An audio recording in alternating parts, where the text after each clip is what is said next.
Alguns dos esquemas mais sutis de Lúcifer são revelados aqui. Suas verdadeiras intenções tornam-se claras para todos nós. Uma luz reveladora está sendo lançada sobre o ocultismo. Fique por dentro. Esperamos que esse trabalho lhe dê diretrizes seguras de vida espiritual e conhecimento da verdade. E como disse Jesus, conhecereis a verdade, e a verdade vos libertará. Ubirajara Crespo. 1. Os primeiros passos dentro do satanismo. Neste capítulo, mostraremos a maneira como começou o refacionamento de Daniel Mastral com a Irmandade. Você notará que alguns dos ensinamentos aqui colocados estão incorporados na doutrina de religiões muito populares. Nosso objetivo é fazer com que você seja capaz de detectá-los assim que os vir. Com frequência estes ensinamentos vêm maquiados por linguagem piedosa que oferece a possibilidade de realizar alguns dos seus sonhos mais nobres. Participando de uma aula sobre o poder da mente numa aula Zódico passou a discorrer um pouco a respeito do que ele nomeou de artes mágicas. Relembro com muita clareza de detalhes a voz grave e pausada quando ele começou. Repassei mentalmente muitas vezes aquela introdução. A partir daquele momento o mundo realmente novo começou a descortinar-se perante os meus olhos. A ciência humana é a primeira a afirmar que usamos apenas uma pequena parte de nosso cérebro. Isso quer dizer que todo ser humano usa apenas uma ínfima parte de sua potencialidade. Temos um enorme potencial intrínseco,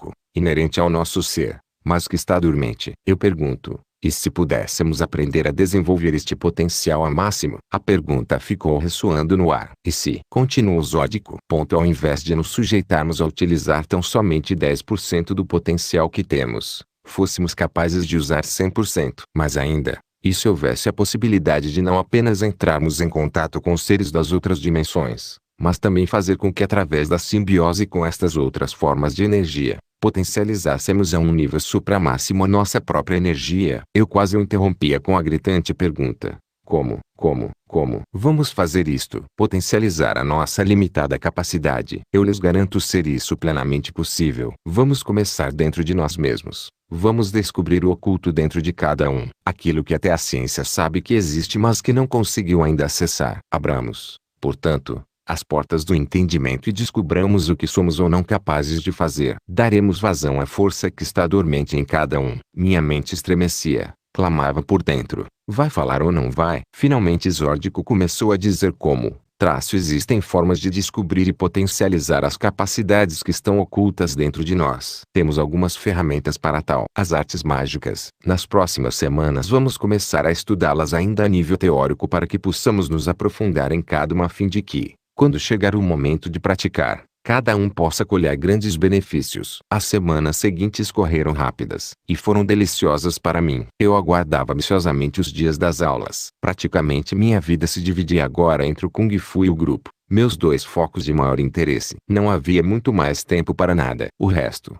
casa, família, escola, Camila, era o resto. Até mesmo a 29 foi ficando para trás. Primeiro encontro com o mentor espiritual assentado como eu estava, totalmente despido. Respirei fundo. O fato de não usar roupas naquele momento representava um total desvinculamento de tudo. De preconceitos, dogmas, heranças culturais, pudores, pecados, liberdade. Este era o momento em que eu deveria apagar as velas. Eu havia utilizado a luz delas com o intuito de preparar a casa para receber o meu convidado. No entanto, Abraxas era um ser das trevas e, como tal, deveria ser recebido na escuridão. Pelo menos nas primeiras vezes. O ato de posicionar-me ali no escuro, à espera dele, divisando apenas os contornos dos móveis, tinha como objetivo também alterar minha percepção. Quando se dispõe de luz, a maneira de relacionarmos com o ambiente é somente uma, através dos sentidos humanos. Mas no escuro uma outra forma de percepção tem espaço. Algo mais extrasensorial. Apaguei as velas,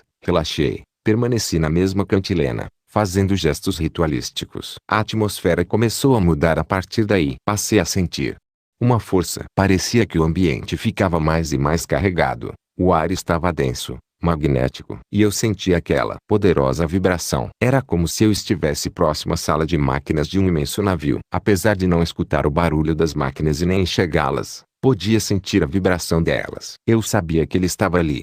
Uma presença forte, poderosa. Ajoelhado, de olhos fechados e mãos estendidas à frente, eu procurava sentir a energia crescente da potestade ao meu redor. Respirava profundo e lentamente. E no chakra aberto, aonde fora feita a cruz invertida, uma sensação esquisita, como um formigamento acompanhado de uma leve dormência.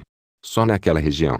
Parecia a sensação de ser tocado com uma mecha de algodão quente, muito leve, muito suave. E de repente era como se eu fizesse parte daquilo, como se não mais conhecesse os limites do meu próprio corpo, e estivesse mergulhado na energia de Abraxas. Só que naquele rito a energia dele não deveria entrar em mim, isto é, me canalizar. Era apenas um ritual de celebração, de agradecimento, de comunhão. E sem me dar conta, ao que parece entrei em simbiose com ele. Os gestos que eu fazia pediam insistentemente que a energia dele e a minha circulassem juntas. Ele agora parecia fazer parte de mim. Eu podia senti-lo, compreendê-lo, fazer empatia com os seus sentimentos. Pude perceber, sentir o que ele sentia. Não saberia explicar. Meus pensamentos já não eram somente meus. Os dele também faziam parte de mim. Minha mente flutuava e eu apenas gozava aquela estranhíssima comunhão. Algo indescritível e muito prazeroso. Então, muito claro, aquele ódio, aquela rejeição, expulso, destruído, injustiçado. Certamente era o âmago do seu coração. Abraxas, murmurei. O que fizeram com você, meu amigo? Será que eu vou ver você? Aproximava-me do ponto máximo do rito. Uma vez inundado o ambiente com energia de Abraxas, eu sabia que a água dentro da taça deveria estar energizada por ele. E um conceito físico simples. A água absorve energia. Após um dia muito quente, se formos nadar à noite percebemos que a água está quentinha, sinal que parte da energia térmica foi absorvida durante o dia e será lentamente liberada de volta. Da mesma forma, o campo energético poderoso criado em decorrência da presença do meu amigo teria uma porção absorvida pela água. Segurei a taça nas mãos e bebi metade da água. Depois tomei uma pequena lanceta de ouro puro, delicada, com um formato bastante peculiar e cortei a ponta do meu dedo esquerdo. Nem doeu. O dedo parecia levemente anestesiado. Algumas gotas de sangue foram colocadas na taça e ofereci a Abraxas junto com o resto da água. Elevei a taça acima da cabeça e a mantive assim por alguns instantes. Pronunciei os encantamentos. Era uma forma de brindar com ele a nova vida de liberdade e a nossa amizade recém-iniciada. Quando recolhi a taça e voltei a levá-la aos lábios, havia somente um restinho de nada dentro dela. Toda a água tinha desaparecido. Sorri levemente e tateei à procura do pote de bronze que também me tinha sido fornecido. Dentro dele pus uma mistura de álcool com perfume, dando muita atenção às medidas corretas. Empurrei-o então para a outra extremidade do pentagrama. Fiz os gestos necessários para que incendiasse. E acendeu mesmo. Fazer fogo do nada, como eu viria a perceber, era coisa dos primórdios da magia. E muito simples. Fiquei exultante diante do fogo. Enquanto queimava e o ar impregnava-se do odor do perfume, eu ia limpando o lugar. Percebi que a energia de Abraxas também ia se dissipando. Eu sabia que o meu rito tinha sido aceito. Uma sensação gostosa me inundou. Um prazer, uma alegria profunda. Uma sensação de dever cumprido. Dormi que nem um nenê depois disso. Capítulo extraído do livro Filho do Fogo de Daniel e Isabela Mastral. 2. O verdadeiro objetivo da Irmandade. Você verá aqui as verdadeiras intenções da Irmandade. Uma entidade religiosa, que tem por objetivo implantar o reino de Lúcifer na Terra. Membros desta Irmandade já se infiltraram em diversas áreas da sociedade. Posicionaram-se na política, na mídia, nas artes, na ciência e na religião. Seu objetivo é criar um ambiente propício ao aparecimento do seu avatar. Relacionamentos na Irmandade. Comecei a estudar, sozinho, sobre algumas hierarquias demoníacas, formas e tipos de ritos, os grandes bruxos da história e tudo mais que me interessasse. O ocultismo que eu encontrava ali era muito diferente daquele divulgado na sociedade. Era totalmente diferente. Cheio de embasamentos. Verdadeiro. Aquela biblioteca foi de inestimável valor no meu crescimento. Mas o conhecimento maior certamente que vinha das reuniões do conselho. Nessas ocasiões eu vivia um pouco da prática de tudo o que aprendia nos livros. Mais tarde vinha a saber que a escolha dos membros de cada grupo Firessons não era aleatória, mas cuidadosamente selecionada. Eu convivia muito bem com os participantes do meu conselho. Apesar de que todos eram pessoas singulares, naturalmente estreitasse relacionamento com alguns. Comecei aos poucos a conhecê-los melhor, saber de suas vidas, suas profissões, alguns dos seus encargos dentro e fora da Irmandade, etc. E logo mais pessoas se me tornaram próximas além de Rúbia, Ariel, Gorion e o próprio Zórdico. Um deles era um homem de seus 40 anos, claramente árabe. Falava um português com certo sotaque e se vestia super esquisito. Seu nome era Aziz, e ele era professor de história numa faculdade de muito renome. Claro que lá tinha muito campo de trabalho para ele. Foi inclusive autor de vários livros. Um outro era egípcio. Aliás, seu pseudônimo era esse mesmo, egípcio. Fora dos limites da Irmandade, ele se utilizava da fachada de parapsicólogo. Dava palestras sobre esse assunto por todo o Brasil, e também sobre poderes da mente, radiestesia, hipnose, seres extraterrestres. Tudo nessa linha. Era sempre muito requisitado por escolas e faculdades. Além disso, egípcio era um sujeito muito forte no dom da persuasão. Falava muito pouco, ouvia muito. Mas quando falava, convencia quem quer que fosse do que quer que fosse. Mas o que mais me chamava a atenção nele é que era um indivíduo frio. Tanto é que depois ele foi até drenado para fazer parte de um segmento da Irmandade denominado de Inquisitores. Eram estes responsáveis pela vingança em todos os sentidos, quando isso se fizesse necessário. É muito difícil alguém cogitar em sair do satanismo. Nunca soube de ninguém. O caminho era mesmo sem volta. Mas às vezes ouvia-se falar de pessoas tentadas a desistir e voltar atrás. Esse grupo era encarregado de matar tais desertores. Aliás, esse era um dos assuntos prediletos do egípcio. Ele gostava muito de falar sobre assassinato, sobre formas e mais formas de acabar com a vida alheia. Era inteligentíssimo. Xara era uma moça de características indianas, vestia-se como tal, e tinha mesmo nascido na Índia. Era muito bela. Tinha a cor das indianas, o corpo cheio e bem torneado, com cabelos muito negros. Os olhos, de uma beleza singular, eram de um tom verde muito profundo. Tinha seus 23 anos e era uma peça estratégica em algo que, na época, não compreendi bem, e não vi qualquer vantagem naquilo. Algo sobre seduzir pessoas e levá-las ao adultério. Só vinha a entender mais tarde. De qualquer maneira, o seu encanto não fazia efeito sobre nós, os homens com quem ela convivia. Ainda mais sobre mim, porque nesse caso tinha um fator a mais. Thalia era muito ciumenta. Eu nem podia conversar muito, perguntar coisas sobre a Índia como gostaria. Thalia já chegava me agarrando e fazendo algumas obscenidades. Xara não se importava, ria muito. Qualquer coisa era motivo para ela dar risada. Havia outros colegas que estavam ali conosco naquele grupo, mas que não vieram a fazer parte do meu círculo de amigos mais próximos. Como por exemplo um simpático rapaz de seus 30 anos, de nome Sedic, norte-americano de origem e que era, como Aziz, professor de conceituadíssima universidade. Ou o casal de sotaque boliviano e aparência indígena que estava sempre muito bem vestido. Nayon e Surama. Ele era alto e de boa aparência, um empresário bem-sucedido. Ela,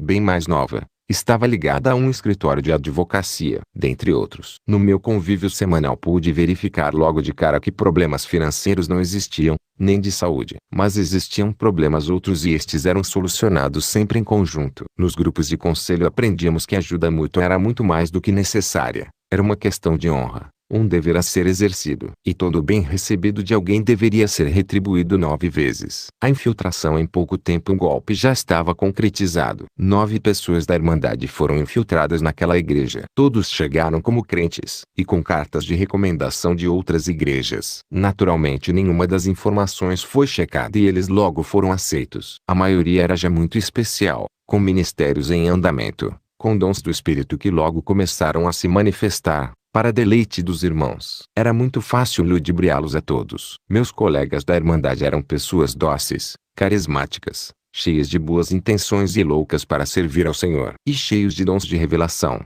em especial, o que faz muito sucesso no meio dos pentecostais. Os guias se incumbem de tudo. Eles sabem mesmo de tudo. As curas são também muito bem-vindas. É muito fácil tirar uma doença que o próprio demônio colocou. Até câncer é curado sem esforço nenhum. E os levitas tocam cheios de unção e de habilidade. Conseguem levar o povo à adoração. As informações eu colhia com as próprias meninas, no serviço. Elas me contavam tudo sobre a igreja, certas de que eu estava de fato começando a me interessar pela vida espiritual. Nossa, como Deus fala com aquele irmão novo que chegou agora. Ele é muito ungido. E ele cura também. Coisa incrível como Deus atende às suas orações. E não é só ele. Não. Ontem mesmo teve uma palavra profética por boca de outro irmão. Uma vez que os infiltrados ganharam a confiança e o respeito da comunidade, alguns já estavam até ocupando cargos de liderança. Foi simples criar uma situação toda especial para difamar o pastor. Foi enviada uma mulher da Irmandade que esperou o momento oportuno para abraçá-lo e beijá-lo. Não foi nem na igreja. Não seria necessário mais do que isso. Em poucos dias Vanessa comentou comigo, com os olhos muito abertos e o rosto um tanto ou quanto contristado. Imagine só.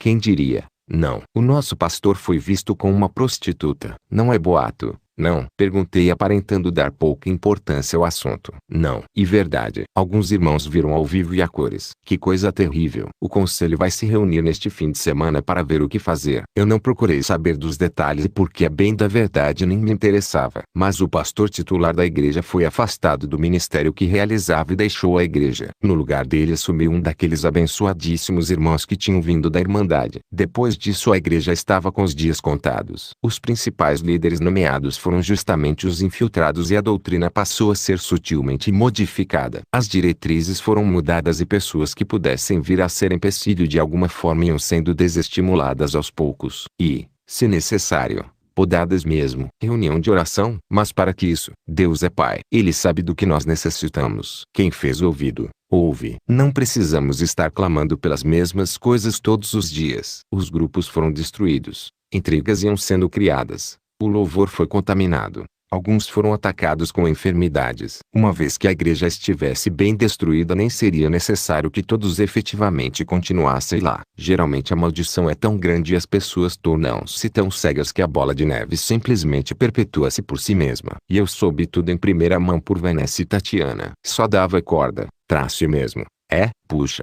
E o que mais? Vocês vão acabar me convertendo. Eu me divertia com aquilo. A conversa bíblica já não me incomodava porque tinha se tornado irônica. Nas reuniões de celebração da Irmandade eu procurava conhecer quem eram os que tinham sido designados para infiltrar aquela igreja. E dávamos risada a mais não poder. Poxa, irmão, as meninas disseram que você é uma bênção. Quer dizer que você fez uma cura? Pois é, fiz mesmo. E era só quá. Tudo era muito engraçado. Mas enfim acabei conseguindo o triunfo que eu queria. Novas revelações. Meu relacionamento com Abraxas cresceu rapidamente. Eu o sentia claramente. Já o tinha visto. O próximo passo era a comunicação verbal propriamente dita. De verdade. Só assim estaríamos de fato integrados para trabalharmos juntos. A primeira vez que Abraxas falou comigo depois da iniciação foi numa das reuniões do grupo. Sempre que terminávamos os estudos havia um momento de confraternização em família. O clima de seriedade cedia lugar às brincadeiras e ao riso, aos papos informais, ao companheirismo mútuo que só entre aquelas pessoas eu experimentei de forma tão intensa. Parece estranho dizer isto hoje. Mas havia amor entre nós. Pelo menos eu via assim. E dentro do que eu conhecia e experimentara, aquele era um amor verdadeiro. E foi no meio da brincadeira que Abraxas novamente me pegou de surpresa. Rubia virou-se para nós, numa roda, e perguntou alto. Adivinha em que carta eu tenho na mão? Os braços eram mantidos nas costas. Vamos ver quem adivinha. Naturalmente era um desafio para nós, os novatos. Para eles era muito simples. Eu queria brincar também. De forma que procurei mentalizar do jeito que tinha aprendido na escola. Só que injúria. Antes funcionava. A resposta aparecia na minha mente e eu sempre acertava. Mas agora, neca, não estava mais funcionando. Que coisa. Virei-me para a Thalia. Dava certo quando a gente fazia juntos a telepatia. E agora nada de nada. Puxa, você também não está conseguindo adivinhar? Marlon respondeu antes dela, observando-me. Agora é diferente. Filho, aquela era uma maneira grosseira e rudimentar de adivinhação. Servia apenas para demonstrar que o poder existe e pode ser desperto. Mas agora você não precisa mais disso. Deve pedir àquele que dá poder à sua força. Sem dar resposta, simplesmente obedeci. Pronunciei rápido e audivelmente as palavras de encantamento necessárias para chamar o meu guia. E imaginei que talvez ele colocasse uma imagem na minha mente e eu pudesse saber qual era a carta. Mas foi aí que escutei, claramente, no meu ouvido esquerdo, as de espadas. Até assustei. Não era como um cochicho, nem um eco mental.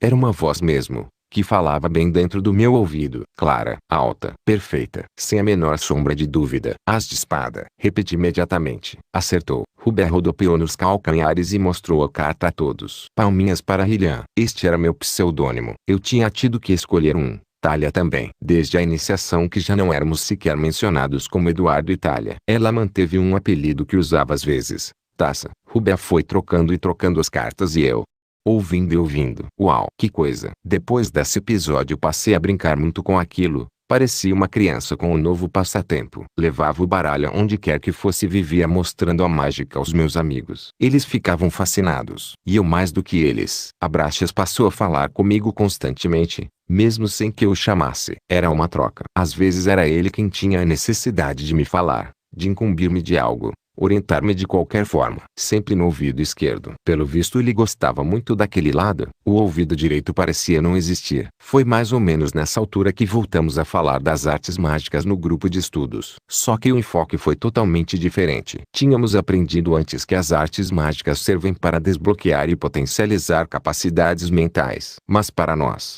filhos do fogo realmente perdiam o valor. Um dia questionei com Marlon, você mesmo disse que elas são rudimentares. No entanto, há algo mais por trás delas, certo? Elian, na época da escola parte do oculto vinha lhe sendo revelado, mas ainda era tempo de ignorância. Vocês aprenderam um pouco de teoria e muito pouco de prática. Podemos dizer que naquela época você entrou em contato com a periferia do oculto envolvido nelas. Agora temos que ir ao cerne da coisa, por assim dizer. Afinal, o domínio das artes mágicas é o início do aprendizado de todo bruxo. Mas é o início, apenas. Há muito mais além disso. Aos verdadeiros bruxos em início de aprendizado elas têm certo valor pois permitem acesso a entidades até o terceiro nível dimensional. Ou seja, demônios de patente muito baixa. Por exemplo, lembra-se da transferência bioplasmática? Vocês não aprenderam quase nada sobre isso. E o que se conhece vulgarmente por voodoo. Mas a transferência bioplasmática, ou bioplasmódica, é uma prática muito rudimentar. A técnica em si é o meio pelo qual se pode alterar o biocampo de alguém. Na verdade é um pequeno feitiço. Através dele você está invocando uma entidade e faz com que ela se utilize da sua própria energia para interferir com a energia da pessoa que você quer atingir. O enfraquecimento desse campo energético causa predisposição a uma série de alterações,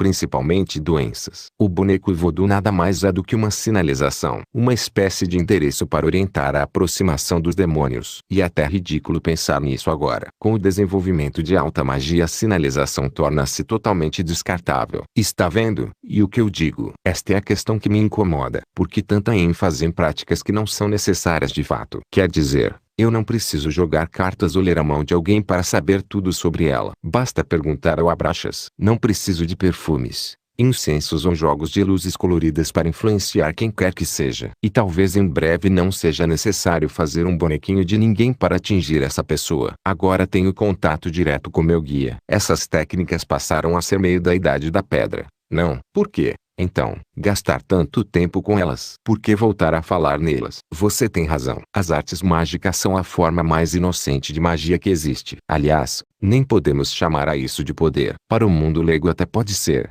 mas para nós, está muito aquém disso. Porque agora, como filhos do fogo temos mais privilégios. Muito mais do que antes. Esse é um fato. Entenda o seguinte, você não precisa realmente das artes mágicas. Concorda? Texto extraído do livro Filho do Fogo de Daniel e Isabela Mastral. 3. O satanismo é repleto de rituais cujo simbolismo impressiona profundamente. Alguns de seus rituais incluem ofertas de sangue. Estão aqui os chamados sacrifícios humanos. Por intermédio destes rituais, os membros da Irmandade fazem pactos com entidades poderosas. Estas ofertas de sangue têm por objetivo a busca de poder sobrenatural. Veja a seguir o relato de um destes rituais compilado do livro Filho do Fogo. Sacrifícios humanos. As tochas foram acesas em toda a volta do pentagrama, formando longos corredores. Ao redor, somente à noite, o céu estava coalhado de estrelas e a luminosidade da lua que começava a minguar parecia sedutora. O cheirinho de mato inebriava o ar. Todos estavam nos seus lugares em silêncio profundo. Eu me sentia seguro ali, muito seguro, quase imortal. Quem poderia resistir aos filhos das trevas? O vale tinha uma acústica bastante privilegiada de forma que quando se iniciaram os cânticos, às 8 horas em ponto,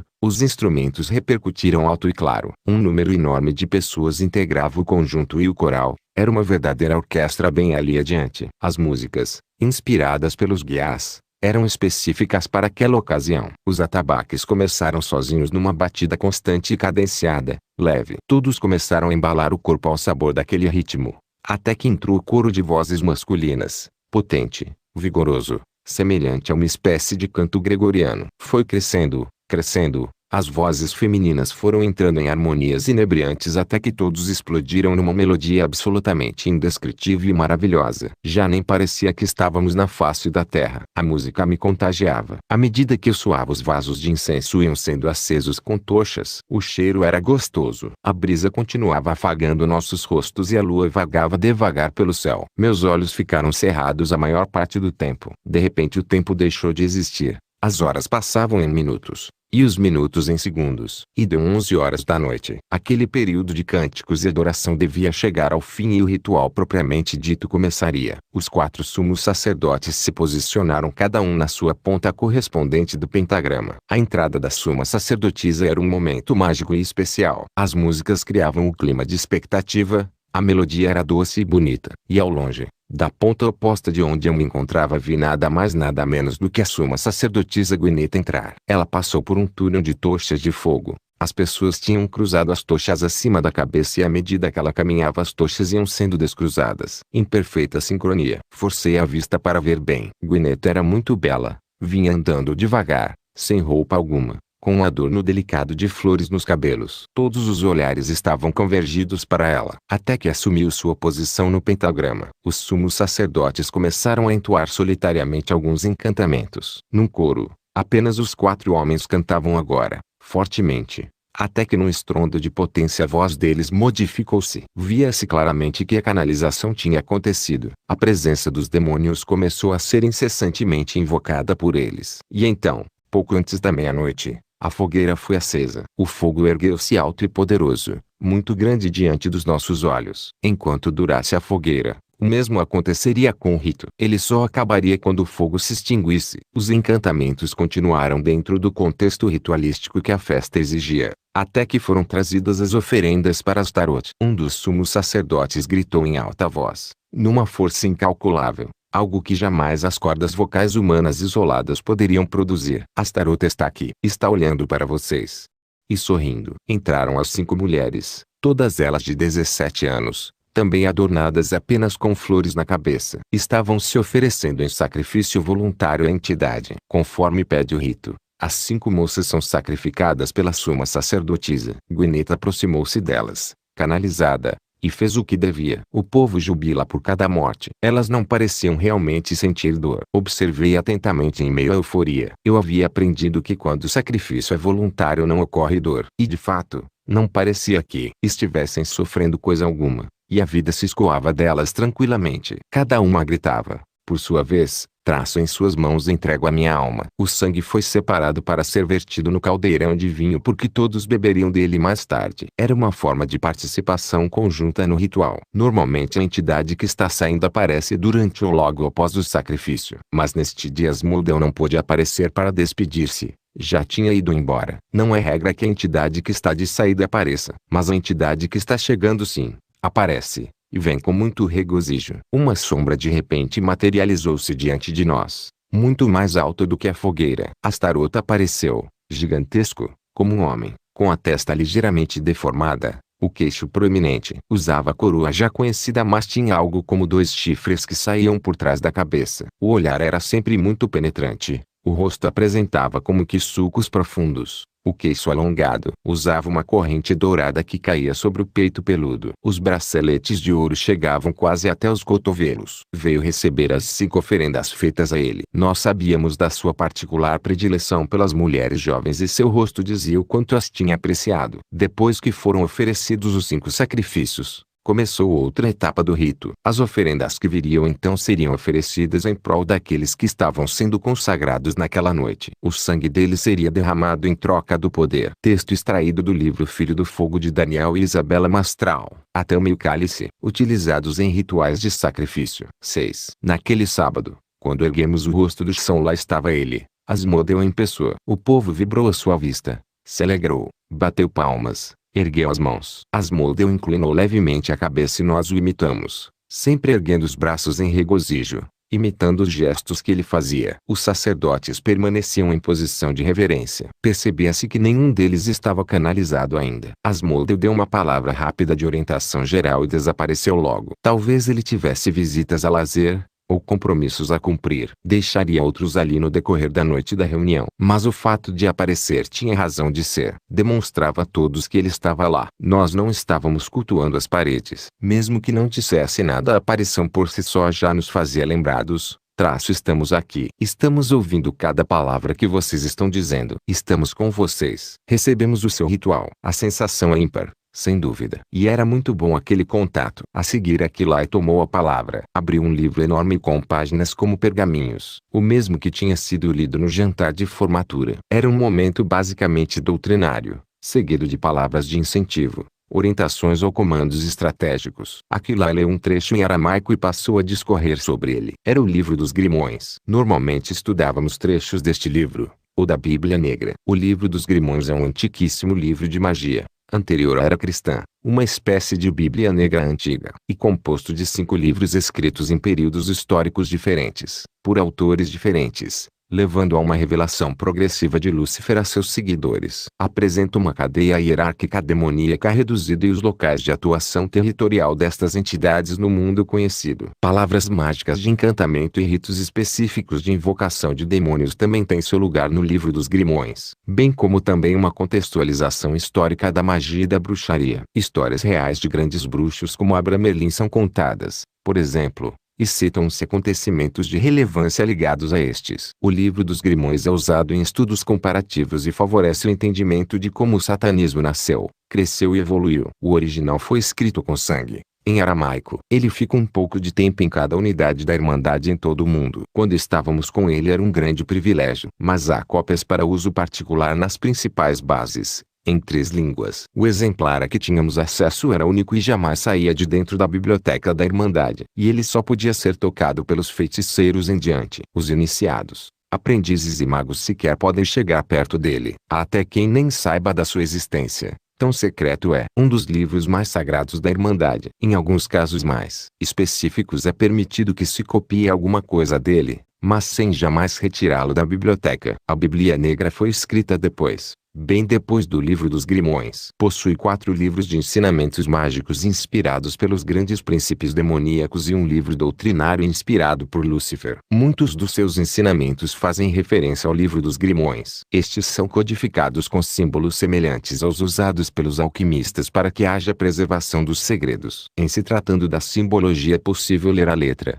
mas não elucidar seu conteúdo completo sem a ajuda dos mestres. Assim os maiores segredos ficam selados. Os 5 livros são: o livro de Lúcifer, o livro de Leviatã, o livro de Asmodeu, o livro de Beelzebu, o livro de Astaroth. Os livros de ensinamentos mágicos desmembram a hierarquia satânica referente ao príncipe que o inspirou. Quer dizer, os grandes príncipes têm controle sobre os 5 continentes através de exércitos de principados e potestades territoriais que são plenamente expostos. Os poderes específicos de cada um são mencionados, suas formas de atuação, os ritos de adoração, consagração e iniciação para cada entidade. Os ritos para pactos específicos são também abordados. Os métodos de sacrifício ritual são esmiuçados nos mínimos detalhes. O mesmo se dá com o preparo de poções, incensos e ungüentos. Todo tipo de feitiços e encantamentos são descritos. O livro doutrinário de Lúcifer relativiza valores, demonstra verdades ontológicas. A verdade é imutável, porém Deus, o absoluto, é um mutante. Contém alguns outros relatos históricos da bruxaria pelo mundo: Egito, Alexandria, Europa, Ética. E menciona enfaticamente toda a estratégia para o advento do Anticristo. Relata também quais são os principais braços internacionais da Irmandade e suas ações no globo: Templários, Pitagóricos, Gnósticos, Golden Dawn, Wicca, Warlock, Maçonaria, Amorque, Antiga Ordem Mística Rosa Cruz, etc. Os braços regionais não são mencionados. Por fim, Lúcifer faz a descrição do seu próprio apocalipse, como o mundo será tomado por ele e seus filhos. Além de abordar uma descrição minuciosa do inferno. Há um livro que é comercializado no Zema e muitos têm fácil acesso a ele em livrarias esotéricas e faculdades. Porém o que é apresentado neste representa cerca de apenas 10% do conteúdo da verdadeira Bíblia Negra usada internamente na Irmandade. É claro que eu não tinha acesso a todas essas informações logo de cara. Tudo vem aos poucos. Com o uso principalmente destes 2 livros fica clara a bondade de Lúcifer no descortinar da sua estratégia, que vem desde o princípio do mundo. Mas não somente estudávamos o nosso material. E muito importante conhecer o material alheio. De sorte que havia ocasiões quando eram lidos trechos da Bíblia Sagrada. Olhem o que os cristãos pensam, disse Aquilai naquela noite. Mas nós sabemos que o que se refere a esse assunto não é bem assim. E ia por aí afora, mostrando o outro lado da força. Segundo a Bíblia Negra, o tempo da nossa vitória está próximo. E era um delírio geral. Depois dos estudos havia tempo para alguns avisos informativos relevantes também. Esta semana deu entrada no Hospital Bandeira de Prata o pastor J. Jimenez. Unam seus esforços para de uma vez por todas colocar um fim nessa pedra de tropeço. Ele não morreu no acidente que causamos, mas agora está em nossas mãos. Ele não deve sair vivo daquele hospital. Ou então, o irmão Alaques está tendo problemas com uma pessoa que abriu uma loja próxima à sua, no Shopping M. Notifiquem seus guias e reúnam forças para que isso acabe. Ou ainda, a esposa de Rosmo está cada vez mais sendo empecilho ao bom desenvolvimento de nosso amigo. E hora de pôr um ponto final definitivo nessa história. Decididamente ela não tem entendido os avisos e nem cooperado. Nós somos filhos do fogo e ninguém prevalecerá sobre nós. Ela vai pagar com a vida agora. Em outras palavras, tudo podia ser sentenciado de forma bem simples. O mundo que caia. Nós vamos ficar em pé. Se alguém tivesse algo a acrescentar à informação, podia fazê-lo na hora. Por exemplo, contou ao pastor Jimenez, realmente ele está internado. Estive visitando-o há 2 dias, ocasião em que pude lançar um encantamento e deixá-lo bem acompanhado. Mas unamos nossos esforços para que a queda deste homem se concretize efetivamente desta vez. Quando eram referentes aos cristãos, os avisos só tinham razão de ser caso a pessoa em questão fosse, ou pudesse vir a ser, algum tipo de empecilho muito forte. Caso contrário, não valia a pena perder tempo. De cristãos vazios o mundo estava cheio, e cristão de rótulo não representa nada para a Irmandade. Os nomes e endereços dos verdadeiros homens e mulheres de Deus podiam vir de qualquer lugar, inclusive de fora do Brasil. Não raro recebíamos nomes e informações específicas de pastores e líderes dos Estados Unidos, Canadá, ou até da Europa. A notícia corria como fogo em rastro de pólvora e o resultado era um bombardeio em massa. O regozijo vinha se a queda se efetivasse e, mais ainda, se virasse notícia. Adultérios, escândalos, roubos e até morte eram muito bem-vindos. Esta última, porém, nem sempre era estratégica. Se alguém simplesmente morre quando ainda é um líder honesto e correto, morre como mártir e continua sendo um referencial para muitos. Por isso é mais eficaz apenas causar o escândalo, derrubá-lo, feri-lo. Afinal, se é ferido o pastor, as ovelhas se dispersam. Morte física rápida era só em último caso. Só se o obstáculo estivesse incomodando muito. Isso tudo era motivo de júbilos. Texto extraído do livro Filho do Fogo de Daniel e Isabela Mastral. 5. Batalha espiritual. Agora você poderá conhecer a visão bíblica sobre batalha espiritual. Muitos dos acontecimentos presenciados a olho nu são decididos em outra dimensão. Podemos interferir nestas decisões, mudá-las, redirecioná-las e até mesmo torná-las nulas. Veja como isto pode acontecer. A realidade da intensidade da guerra é claro que as lutas que estamos vivendo hoje, no final dos tempos, e as que virão a seguir, são totalmente impares. Afinal, o príncipe deste mundo aproxima-se do seu momento de apogeu. Isso deve acontecer antes que ele seja destruído, pois durante algum tempo Satanás deverá reinar sobre a terra através do governo do anticristo. E este tempo está próximo. DN 7:2.L9:27, DN 8:23-25. Perceba que embora tenhamos as promessas de vitória, a verdade é que Deus nunca disse que antes da vitória não existia a guerra. Antes de possuir a terra, há que lutar. Naturalmente, a guerra é real. Se você não crê que ela existe, este estudo não é para você. Paulo escreve na carta aos Efésios: a nossa luta não é contra sangue ou carne, mas contra principados, potestades, contra os dominadores deste mundo tenebroso, contra as forças espirituais da maldade nas regiões celestes. F6.12. 1. Luta quer dizer confronto. Quer dizer combate. Nós não devemos dar maior ou menor ênfase a este assunto do que daríamos a qualquer outro. Mas, sim, a justa e merecida atenção a fatos que são inegáveis. Porque, quer queiramos ou não, já aprendemos que o cristão tem inimigos reais que querem o seu mal acima de qualquer outra coisa. Defrontamo-nos aqui com uma verdade espiritual clara e concreta, tão verdadeira quanto qualquer outra da Bíblia. É interessante notar que na carta aos Efésios Paulo trata de diversos assuntos referentes ao dia a dia do cristão. O último assunto da epístola faz menção à batalha espiritual, e o apóstolo inicia com a expressão quanto ao mais, irmãos, ou seja, além disso tudo. Essa expressão demonstra que a batalha espiritual também faz parte do dia a dia e da realidade do cristão da mesma forma que os assuntos anteriormente tratados. Nossa luta quer dizer que ela envolve a todos, não apenas os mais espirituais, ou os menos espirituais. Paulo se dirige aos irmãos, isto é, O assunto abrange toda a igreja. Já dissemos que muitos não creem na realidade da guerra. Revestivos de toda a armadura de Deus, para poderdes ficar firmes contra as ciladas do diabo.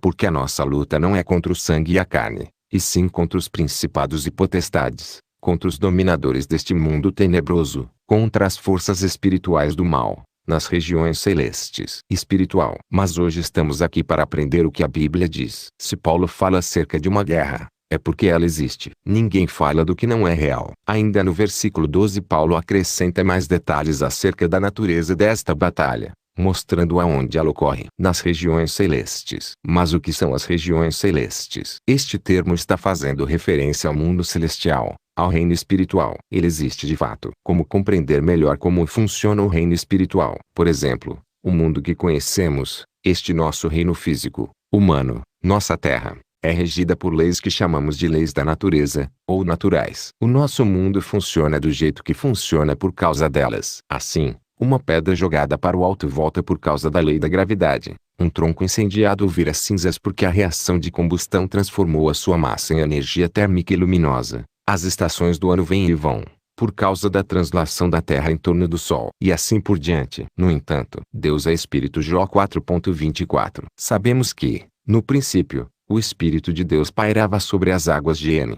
1:2. Ora, o Espírito que paira sobre as águas não está sob a ação de nenhuma lei conhecida no mundo terrestre. Ao longo da Bíblia há outras evidências claras do reino espiritual. Diz que o além e o abismo estão descobertos aos olhos de Deus. PV 15.11. No livro de Jó Deus lhe pergunta sobre o mundo do além, sobre as portas da morte, as portas da região tenebrosa, e sobre onde seria a morada da luz e das trevas. Jó 38.17,19. Em Apocalipse menciona-se sobre os gafanhotos que sairão do abismo sob a liderança de Abaddon. AP 9.2-3, 11. O próprio Jesus diz que vai para junto do Pai, mas os discípulos ainda permanecem no mundo, embora não sejam cidadãos deste mundo. Como acrescenta Paulo, Jesus também fala na casa do Pai, onde há muitas moradas. Jó 16.5,17, Jó 17.14, Jó 14.2. As leis que regem o reino espiritual são muito diferentes das leis do reino físico. É impossível explicar pelas vias naturais como foi a ressurreição de Lázaro, como se multiplicaram pães e peixes, ou como se deu a travessia pelo Mar Vermelho. Em outras palavras, vemos que existe uma outra dimensão, regida por outras leis, invisível aos nossos olhos, mas que é real e habitada por seres espirituais, tanto bons céus, casa do Pai, quanto maus além, abismo. Conclui-se então que a batalha espiritual é uma realidade que nos envolve a todos. Origina-se nesta dimensão espiritual que é regida por outras leis e habitada por outros seres, mas reflete-se no mundo físico e nos envolve enquanto seres humanos. Lembram-se do exemplo de Jó? Ele estava enfrentando uma batalha espiritual, embora não soubesse. Foi o próprio diabo que pediu permissão a Deus para atacar sua vida. Começou no reino espiritual,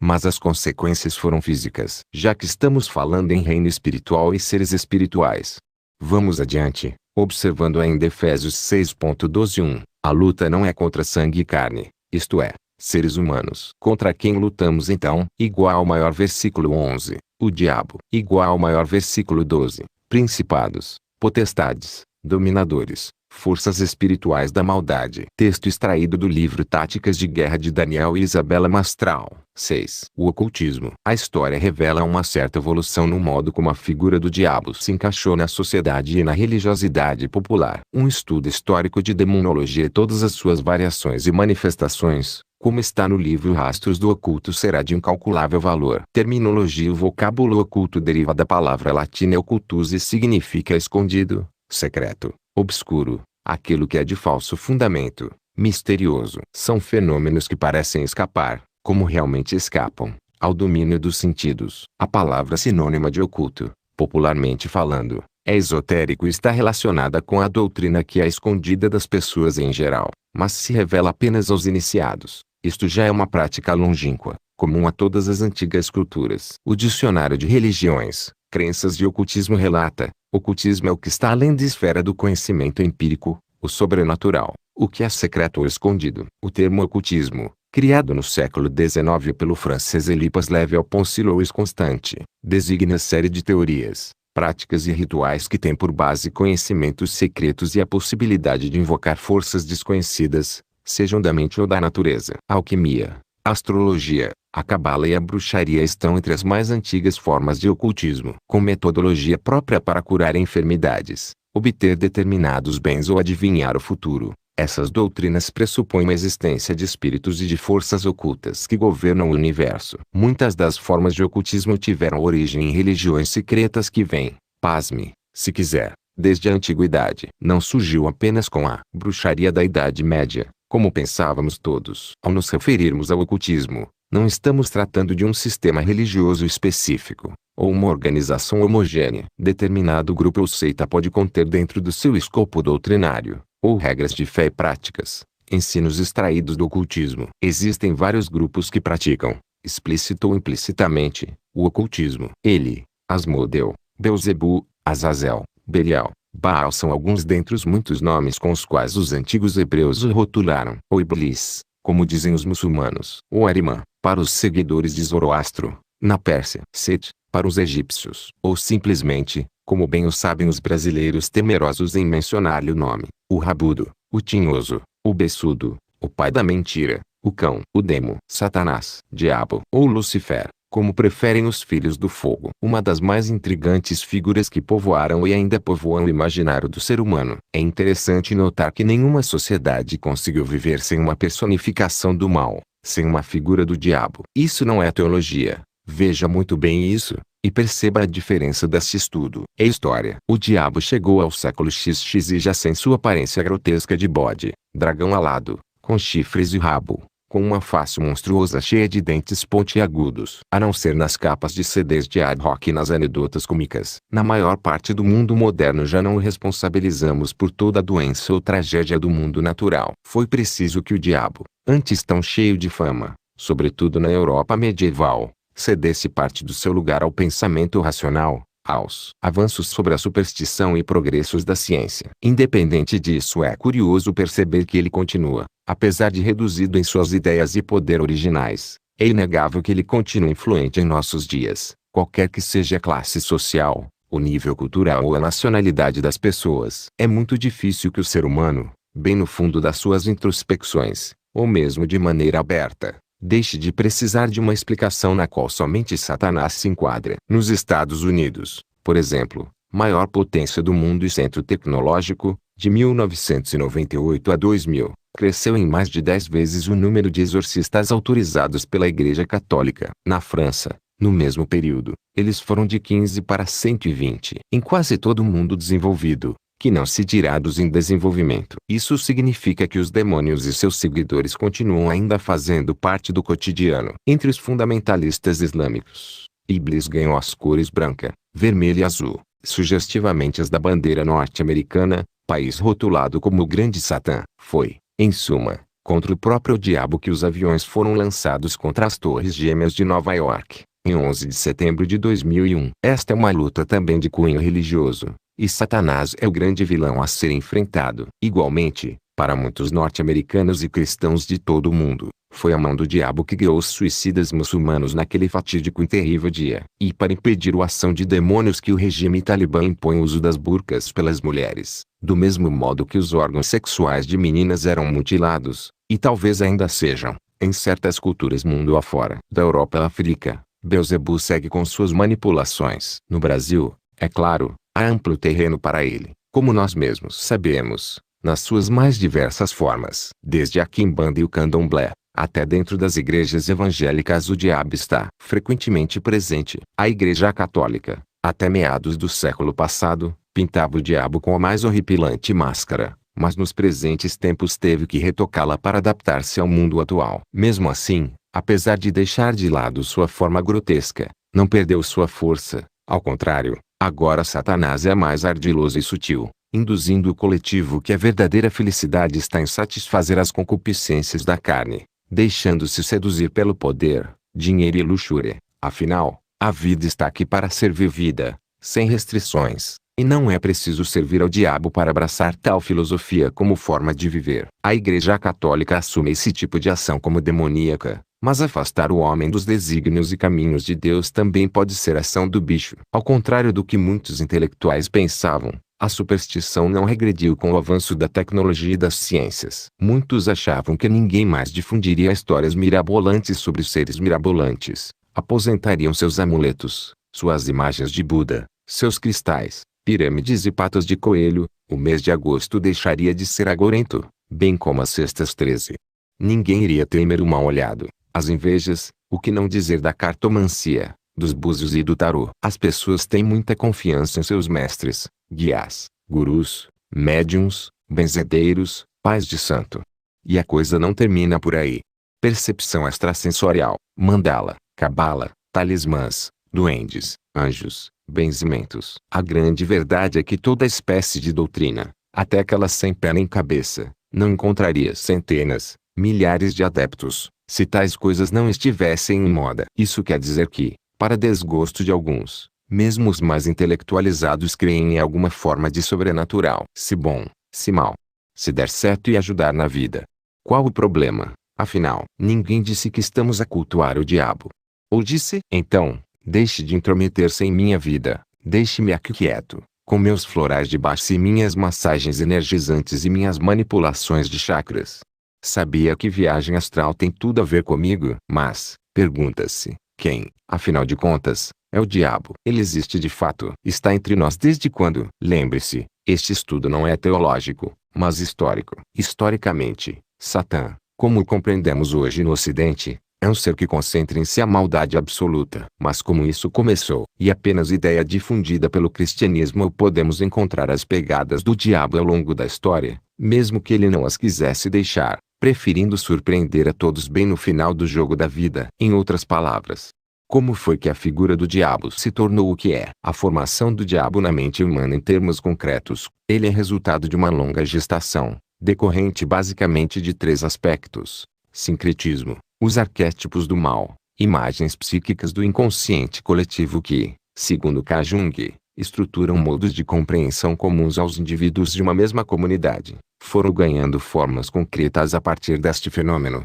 o sincretismo, isto é, por meios da mistura da ideia do mal que há nas diversas religiões. Aqui no Brasil, por exemplo, que sofreu bastante influência indígena e africana, além do catolicismo português, fica fácil entender o conceito do sincretismo. Foi tudo misturado, numa enorme massa de bolo, à medida que os povos também se misturavam. O Senhor não queria que o sincretismo, algo inevitável quando povos diferentes convivem num mesmo ambiente, contaminasse a revelação pura que tinha vindo dos patriarcas e de Moisés. Como os israelitas, em tempos antigos, estavam sujeitos a todo tipo de influência pagã, era por esse motivo que Deus os exortava tão claramente a não prestassem culto a outros deuses. Fica claro perceber que quando se misturam diversas culturas, as ideias delas também se misturam, criando outras. Assim se dá o sincretismo religioso. Na antiguidade, devido à expansão das civilizações e à formação de sociedades mais poderosas que outras, milênios de conquistas e grandes misturas entre os povos levaram a uma enorme miscelânea em todos os sentidos. É bem a massa de bolo. Nela se colocam diversos ingredientes de todos os tipos,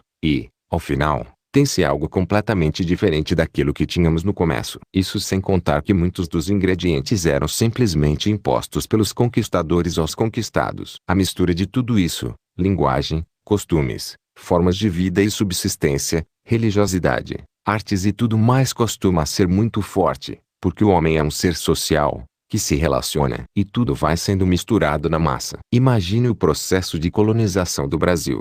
Todos se misturaram com todos. Alguns foram subjugados por outros, mas isso não apagou as suas marcas. Hoje, nosso modo de vida e de pensar tem raízes africanas, portuguesas, indígenas, italianas, germânicas, orientais.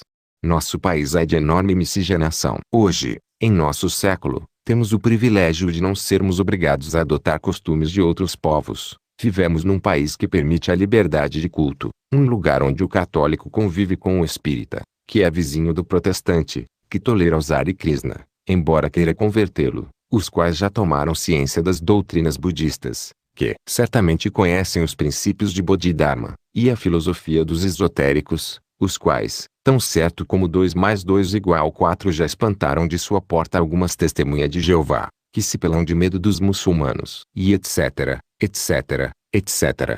No entanto, antes, muito antes, na Antiguidade, na Idade Média e mesmo ainda na Idade Moderna, quando um reino era conquistado e subjugado, normalmente ocorria o somatório, sincretismo, uma mistura que gerava algo diferente de ambas.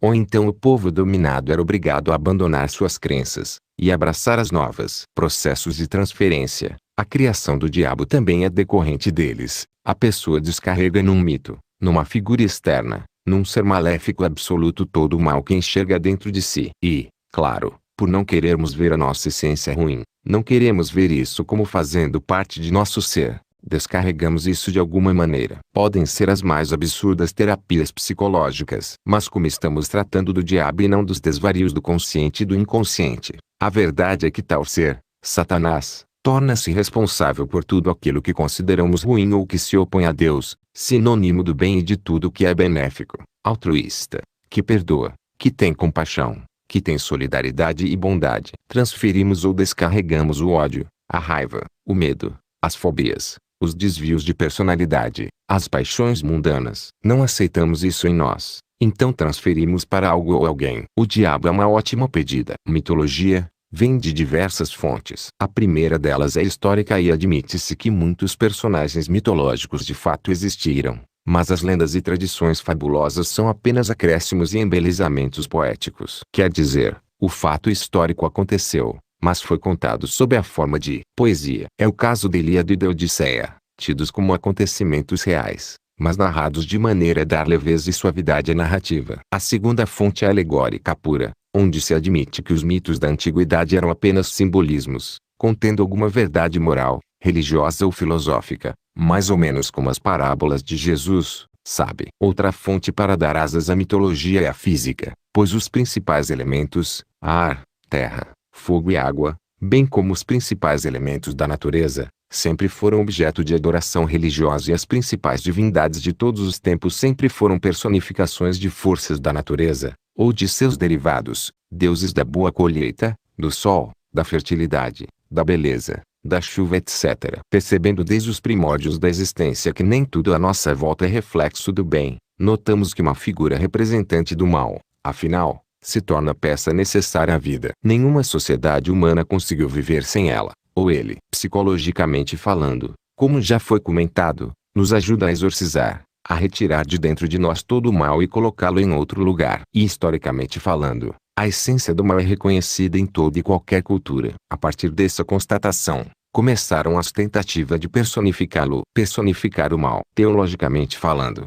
Bem, isso já é outra questão. Mas antes que todo cristão evangélico seja taxado de lunático, vamos ver o que nos diz história. E a história observou que, embora presente em todas as culturas do mundo, em todas as épocas, esse personagem, a figura do mal, é essencial no cristianismo como em nenhuma outra religião ou povo. Parece que a função do diabo como válvula de escape está muito clara. Por exemplo, no Novo Testamento, base da doutrina cristã, aí há mais citações do mal do que do bem, e mais referências a Satã que a Deus. Naturalmente esta é uma interpretação puramente teórica dos fatos. Não estamos tratando do assunto teologicamente, ainda, mas vamos começar pelo começo. Em duas palavras, como começou a história do diabo? Em que momento ele foi citado pela primeira vez pelo homem? Seja pelo motivo que for. Em que momento a personificação do mal se transformou nessa figura, nesse nome? A civilização humana, desde as suas mais remotas antiguidades, procurava uma explicação para o mal. Vamos ver desde quando podemos encontrar figuras do mal, e como elas eram encaradas. Mesopotâmia, Sumérios, Acádios, Babilônios, Assírios, Neobabilônios, Caldeus, Persas, são sociedades antigas que vêm desde a pré-história, e que se desenvolveram na Mesopotâmia. Aqui surgiram povos e civilizações tão antigas quanto a do Egito. Os sumérios foram os primeiros de importância na região, depois vieram os semitas, acádios, babilônios, assírios. Por fim, os caldeus e os persas. Estes são os mais importantes e de quem falaremos a seguir. Mesopotâmia, em grego, quer dizer entre rios, e refere-se à região localizada no Oriente Médio, entre os rios Tigre e Eufrates. Formava a ponta do crescente fértil, o arco de terra habitável que se estendia a oeste através da Síria, e para o sul em direção à Palestina e ao Egito. No uso moderno, O termo adquiriu um significado mais amplo porque se refere não só à terra entre os dois principais rios, mas também aos seus tributários e vales circundantes, englobando uma área da qual faz parte o Iraque, a Síria Oriental e o sudeste da Turquia. A região mesopotâmica foi berço de muitas civilizações antigas, os sumérios e os babilônios ao sul, os assírios ao norte e, mais tarde, os persas a leste. Nos tempos antigos, por causa da sua riqueza natural, que sempre atraiu os povos procedentes das regiões vizinhas mais próximas, a região conhecida como Mesopotâmia foi alvo de muitas migrações e conquistas. Foi nesse território que o homem aprendeu a adaptar-se ao meio ambiente, sobretudo através do controle dos cursos de água dos rios por meio de canais e diques, assim tirando proveito do potencial econômico da região. Por causa da cheia dos rios, o solo era irrigado e, por meio dos canais, fez-se mais fértil ainda, produzindo cultivos abundantes. Foi somente neste momento, quando se conseguiu canalizar a água dos rios e melhorar a qualidade do solo, que começaram a se desenvolver as primeiras comunidades em grande escala. As comunidades mais antigas que surgiram aí datam de 7.000 anos AC, e a partir de 6.000 a.C. começaram a aparecer as civilizações que se tornariam as cidades do 4 milênio a.C. Os homens começaram a lucrar com esse sistema para além dos limites puros da subsistência, e passaram a produzir um excedente, diversificar as atividades culturais e tirar proveitos cada vez maiores das comunidades de uma forma coletiva, isto é, na forma de cidade. A invenção das cidades pode muito bem ter sido o maior legado da civilização mesopotâmica. Não havia apenas uma cidade, mas dezenas delas, cada uma controlando o seu próprio território rural e pastoril, e sua própria rede de irrigação. Cada cidade tinha seu caráter singular. Havia cidades sagradas, cidades do saber, cidades do comércio, cidades de reis, cidades que floresceram por um tempo e depois foram abandonadas, mas também algumas que até os dias de hoje são habitadas. A primeira povoação da região é provavelmente Eridu, embora o exemplo mais notável seja Uruk, a Erech bíblica, ao sul, onde os templos de adobe eram decorados com a refinada metalurgia e pedras lavradas. Pouco temos a respeito da religião adotada e rituais praticados,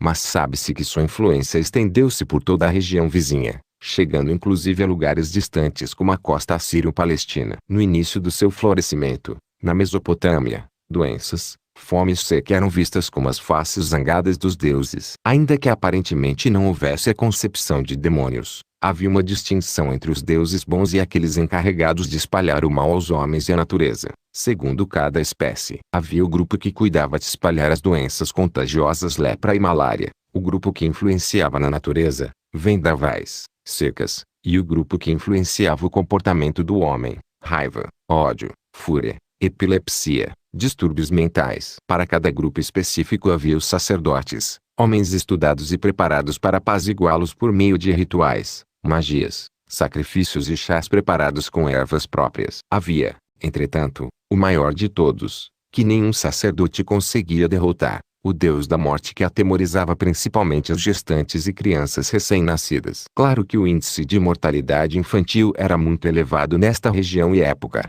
e isto era atribuído a um ser espiritual horrível que não poupava as crianças de viverem. Este deus era concebido sob a forma de uma serpente. Por outro lado, a chuva e a boa colheita representavam proteção dos deuses. Quanto à criação, para eles o mundo começou do caos e sempre havia a possibilidade disto voltar a acontecer, uma vez que a criação e a existência eram resultado de uma luta que começou no início dos tempos. Os sumérios constituíram a primeira civilização influente a estabelecer-se na Mesopotâmia, em torno de 3.000 a.C. Pouco se sabia sobre eles até 1970, quando tabuletas de argila foram encontradas em Ebla, na atual Síria, revelando uma cidade-estado bem organizada. Foram eles provavelmente os responsáveis pela primeira cultura urbana, que se estendeu até o norte do Eufrates. Outras povoações mesopotâmicas importantes foram Adab, Izim, Kish, Larsa, Nippur e Ur. As tabuletas também registravam trechos de vários mitos, mostrando que deuses, como Enki, eram vistos como fonte de vida e fertilidade, aparecendo ora como deus terra, ora como deus água, Enki, com Anu-Uan, deus céu, e Enlil, deus do vento e, mais tarde, deus da terra. São os deuses mais primitivos da Suméria. Nin-Ursag, também chamada de Ninma ou Aruru, a senhora da montanha, também era cultuada. A hierarquia entre esses deuses muda com o tempo. No início da civilização suméria, Anu ocupa a principal posição. Depois, o Deus Supremo passa a ser Enlil, considerado o regente da natureza, o senhor do destino e do poder dos reis. Por sinal, o rei assumia papel divino. Os antigos sumérios procuravam obter as graças divinas por meio de sacrifícios regulares e oferendas. Cada deus tinha sua festa especial. Os sumérios foram os primeiros a inventar a escrita, os caracteres cuneiformes. Descobertas arqueológicas e a decifração da escrita cuneiforme têm revelado as tradições culturais e religiosas desses povos. Entre os documentos decifrados, destacam-se alguns anteriores ao século XV a.C. Em 2330 a.C. a região foi conquistada pelos acádios, que estenderam seu domínio sobre a Suméria, unificando toda a Mesopotâmia. Nessa época, percebemos algo mais na Mesopotâmia: a crença na existência de semideuses, por causa de certos achados artísticos. Talvez quem sabe, foi legado dos acádios. Também impressionantes santuários foram construídos no período de 2121 a 2004 AC, no período chamado Terceira Dinastia de Ur. Declinou-se novamente a civilização vigente, quando caíram sob o domínio de Hammurabi, 1799 a 1750. Quando a região foi conquistada pelos babilônios, sumérios e acádios perderam sua independência. Novamente, uma parte do que podemos saber a respeito da religiosidade deste momento vem evidenciada da arte, pois dela se fez uso para imprimir e gravar rituais religiosos, em qualquer cultura do mundo. Então sabemos, indiretamente, por cerâmicas decoradas e estatuetas de mulheres sentadas, que eles acreditavam na existência das deuses da fertilidade, que certamente eram cultuadas. Os babilônios, e posteriormente os assírios, incorporaram os deuses sumérios apenas trocando seus nomes e alterando a sua hierarquia. Anu, Enki e Enlil permaneceram como deuses principais. Mas muitos outros deuses eram venerados pelos babilônios. Por exemplo, Sim, o deus Lua, e Ishtar ou Astarte, deusa do dia e da noite, do amor e da guerra. No reinado de Hammurabi, o deus supremo passa a ser Marduk, o mesmo Enlil dos sumérios, porém mais poderoso. Chamado de pai dos deuses, ou criador,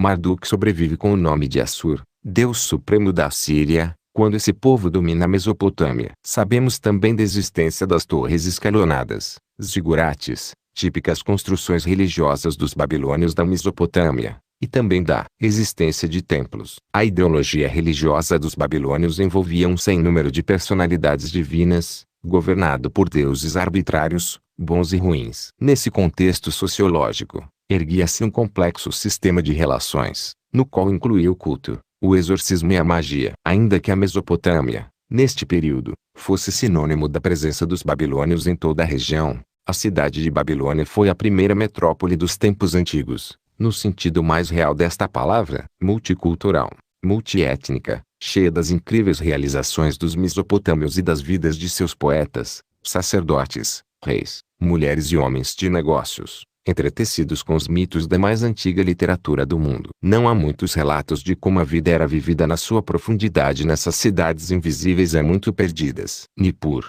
Sipar, Assur, Nínive, Ur, Acádia, Babilônia. Estas eram algumas das cidades importantes do Império Babilônico que se estabeleceu na Mesopotâmia. Os babilônicos tinham muitos deuses e deusas, os quais se comportavam de maneira estranha algumas vezes, exercendo tanto o bem quanto o mal, de acordo com seus humores. Daí surgiram muitos rituais que tinham por objetivo satisfazer aos deuses, ou aplacar-lhes a ira. A relação com os deuses é marcada pela total submissão às suas vontades, mas estes por vezes podem manifestá-las através de sonhos e de oráculos. Importante, perceba que segundo estas crenças antigas, o bem e o mal habitavam em um só personagem. Como já foi comentado, claro que a criação do mundo era algo que muito naturalmente despertava a curiosidade do homem. Esses antigos pagãos acreditavam que, antes de serem criadas terra, céu e mar, todas as coisas apresentavam um aspecto a que se dava o nome de caos. Lembra-se que os sumérios tinham uma crença semelhante, de muitos anos antes. Esse caos,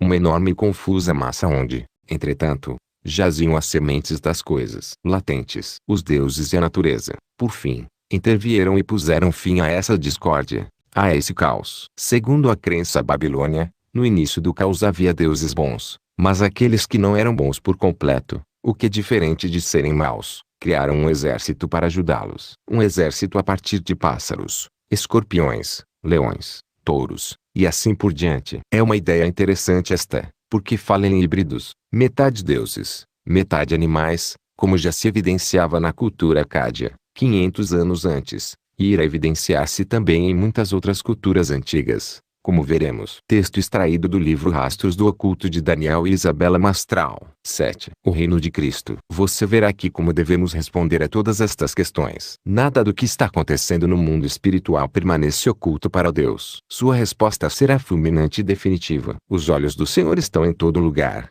contemplando os bons e os maus desígnios dos corações. Vi emergir do mar uma besta que tinha 10 chifres e 7 cabeças, e sobre os chifres, 10 diademas, e sobre as cabeças, nomes de blasfêmia. A besta que vi era semelhante a leopardo, com pés como de urso e boca como de leão. E deu-lhe o dragão o seu poder, o seu trono e grande autoridade. Foi-lhe dado uma boca que proferia arrogâncias e blasfêmias e autoridade para agir 42 meses, e abriu a boca em blasfêmias contra Deus, para lhe difamar a nome e difamar o tabernáculo, a saber, os que habitam no céu. Foi-lhe dado, também, que pelejasse contra os santos e os vencesse.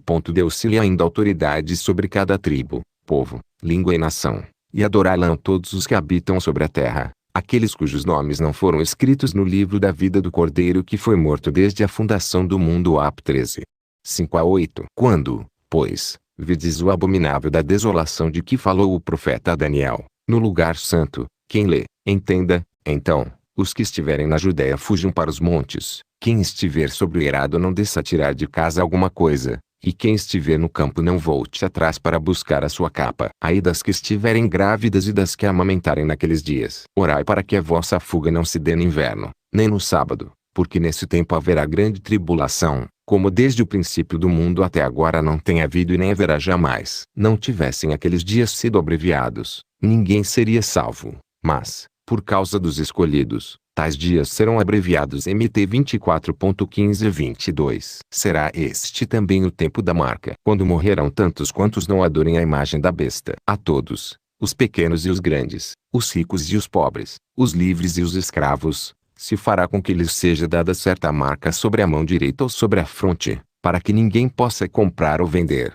senão aquele que tem a marca, o nome da besta ou o número do seu nome. Aqui está a sabedoria. Aquele que tem entendimento calcule o número da besta, pois é número de homem. Ora, esse número é 666. Ap 13.15-18. Tais coisas virão, se aproximam. Atenta teus olhos aos sinais dos tempos. Hoje Deus ainda está recrutando o seu povo, chamando-o. Existe um remanescente. Escolha fazer parte do remanescente da Igreja Santa, purificada, sem mácula e sem ruga, Igreja gloriosa, sem defeito. Aqui entra o nosso livre-arbítrio. Alguns vão pagar o preço proposto, outros não.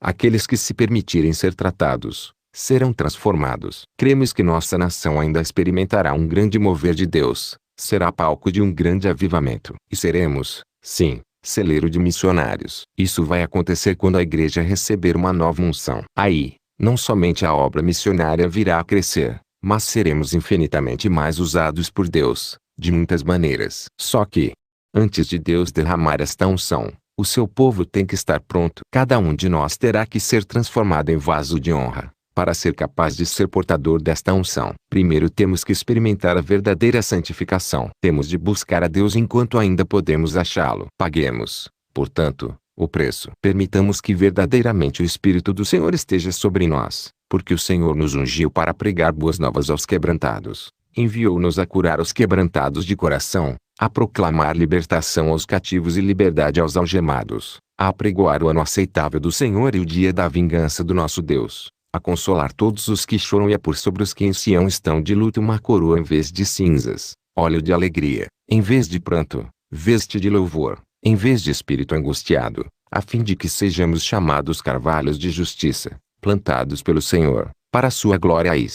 61-3. Para aqueles que receberem esta nova unção, junto com ela virá também uma nova autoridade do alto, e os dizeres bíblicos deixarão de ser apenas dizeres, e se tornarão realidade. É Deus quem me reveste de força e aperfeiçoa meu caminho. Ele dá aos meus pés a ligeireza das corças e me afirma nas minhas alturas. Adestra as minhas mãos para o combate, de sorte que meus braços vergam arcos de bronze. Persigo meus inimigos, e os alcanço. Volto apenas depois de haver dado cabo deles. Esmaguei-os a tal ponto, que não puderam levantar-se, caíram sob meus pés. Pois tu me cingiste de força para o combate e me submeteste os que se levantam contra mim. Ele 18 e 32 a 34, 37 e 39. Elevo os olhos para os montes, de onde me virá o socorro. O meu socorro vem do Senhor, que fez o céu e a terra. Ele não permitirá que meus pés vacilem. Não dormita aquele que me guarda. É certo que não dormita, nem dorme o guarda de Israel. O Senhor é quem me guarda.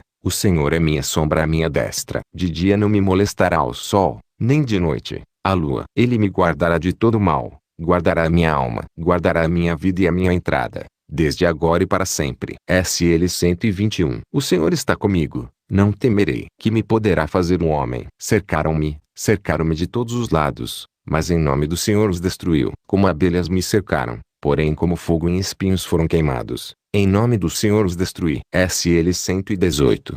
6,11 a 12. Por que dizemos isso? Esta é uma realidade que ainda não contemplamos de maneira plena nos nossos dias, por causa de tudo aquilo que falamos antes. Mas poderá vir a ser literal como fruto da nova unção. Além disso, não precisamos estar frente a frente com o anticristo. Podemos ser sal e luz, podemos fazer parte da noiva, cumprir cabalmente a carreira e levar muitos conosco. Ao final do nosso trabalho, seremos arrebatados. Antes deste momento terrível da história, este é o desejo de Deus, que todos nós sejamos salvos da ira. Porquanto o Senhor mesmo, dada a sua palavra de ordem, ouvida a voz do arcanjo, e ressoada a trombeta de Deus, descerá dos céus, e os mortos em Cristo ressuscitarão primeiro. Depois, nós, os vivos, os que ficarmos, seremos arrebatados juntamente com eles, entre nuvens, para o encontro do Senhor nos ares, e, assim, estaremos para sempre com o Senhor. Consolai-vos, pois, uns aos outros com estas palavras. Its 4,16 a 18. No final da grande tribulação,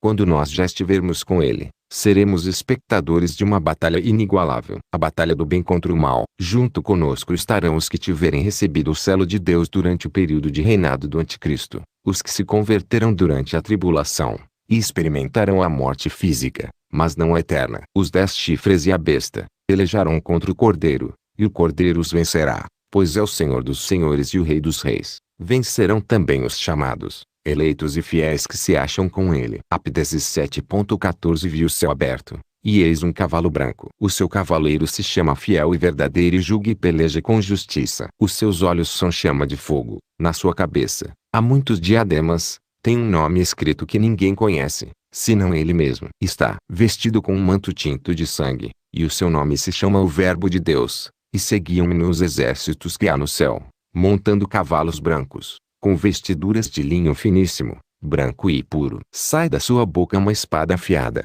para com ela ferir as nações, e ele mesmo as regerá com cetro de ferro e, pessoalmente, pisa o lagar da vinha do furor da ira do Deus Todo-Poderoso. Tem no seu manto e na sua coxa um nome inscrito, Rei dos Reis e Senhor dos Senhores. Então vi um anjo posto em pé no sol, e clamou com grande voz, falando a todas as aves que voam pelo meio do céu: Vinde, reuni-vos para a grande ceia de Deus, para que comais carne de reis, carnes de comandantes, carnes de poderosos, carnes de cavalos e seus cavaleiros, carnes de todos, quer livres, quer escravos, tanto pequenos como grandes. E vi a besta e os reis da terra, com os seus exércitos, congregados para pelejarem contra aquele que estava montado no cavalo e contra o seu exército. Apocalipse 7,14. Apocalipse 19,11 a 19. Houve peleja no céu. Micael e os seus anjos pelejaram contra o dragão. Também pelejaram o dragão e seus anjos. Todavia, não prevaleceram, nem mais se achou na céu um lugar deles. E foi expulso o grande dragão,